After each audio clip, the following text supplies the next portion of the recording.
हरे कृष्णा। स्वागत है आपका अपने चैनल भक्ति डेस्क में। भाद्रपद माह के कृष्ण पक्ष में पड़ने वाली एकादशी को अजा एकादशी कहा जाता है।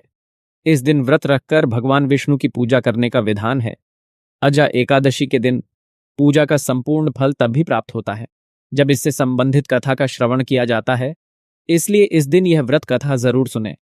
मान्यता है कि अजा एकादशी का व्रत रखने और पूजन करने से अश्वमेघ यज्ञ के समान पुण्य फल की प्राप्ति होती है। इसके साथ ही अजा एकादशी के दिन पूजन के समय व्रत कथा सुनने से पूजा सफल होती है और व्यक्ति को पापों से मुक्ति मिलती है। आइए जानते हैं अजा एकादशी की व्रत कथा और इसके महत्व के बारे में। कुंती पुत्र युधिष्ठिर कहने लगे कि हे भगवान, मैंने श्रावण शुक्ल पक्ष की पुत्रदा एकादशी का सविस्तार वर्णन सुना।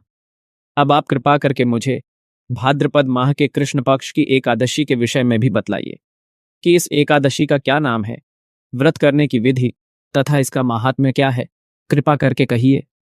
श्री कृष्ण ने कहा, हे राजन, भाद्रपद माह के कृष्ण पक्ष की एकादशी को अजा एकादशी कहते हैं।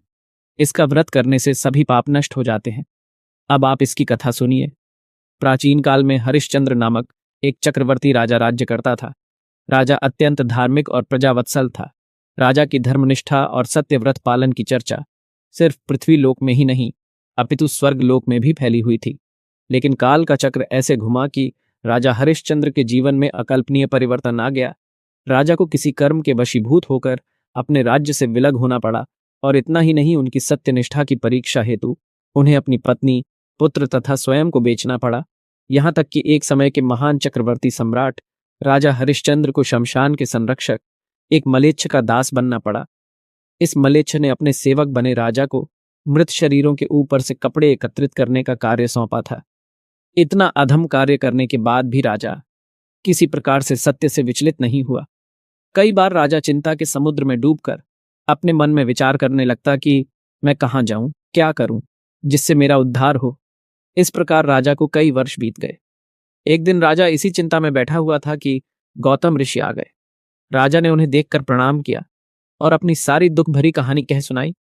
यह बात सुनकर गौतम ऋषि ने राजा को सांत्वना देते हुए कहा कि हे राजन, काल की गति को कोई नहीं रोक सकता, लेकिन फिर भी हमारे शास्त्रों में ऐसे पवित्र व्रत है जो मनुष्य को समस्त पाप कर्मों से मुक्ति प्रदान करने में सक्षम है, और ऐसा ही एक व्रत है अजा एकादशी का व्रत। गौतम ऋषि कहने लगे कि हे राजन, तुम्हारे भाग्य से आज से 7 दिन बाद भाद्रपद कृष्ण पक्ष की अजा नाम की एकादशी आने वाली है। तुम श्रद्धा और निष्ठापूर्वक इस व्रत का पालन करो। इस व्रत के पुण्य प्रभाव से तुम्हारे समस्त पाप नष्ट हो जाएंगे और आप अवश्य ही इस संकट से मुक्त हो जाएंगे। इस प्रकार राजा से कहकर गौतम ऋषि उसी समय अंतर्ध्यान हो गए। राजा ने उनके कथनानुसार एकादशी आने पर विधिपूर्वक व्रत व जागरण किया। उस व्रत के प्रभाव से राजा के समस्त पाप नष्ट हो गए। स्वर्ग से बाजे बजने लगे और पुष्पों की वर्षा होने लगी। उसने अपने मृतक पुत्र को जीवित और अपनी स्त्री को वस्त्र तथा आभूषणों से युक्त देखा। व्रत के प्रभाव से राजा को पुनः राज्य मिल गया। अंत में वह अपने परिवार सहित स्वर्ग को गया। हे राजन, यह सब अजा एकादशी के प्रभाव से ही हुआ। अतः जो मनुष्य यत्न के साथ विधिपूर्वक इस व्रत को करते हुए रात्रि जागरण करते हैं, उनके समस्त पाप नष्ट होकर अंत में वे स्वर्गलोक को प्राप्त होते हैं। इस एकादशी की कथा के श्रवण मात्र से अश्वमेघ यज्ञ का फल प्राप्त होता है। कृपया वीडियो को लाइक, सब्सक्राइब एवं कमेंट में भगवान विष्णु की जय लिखना ना भूले।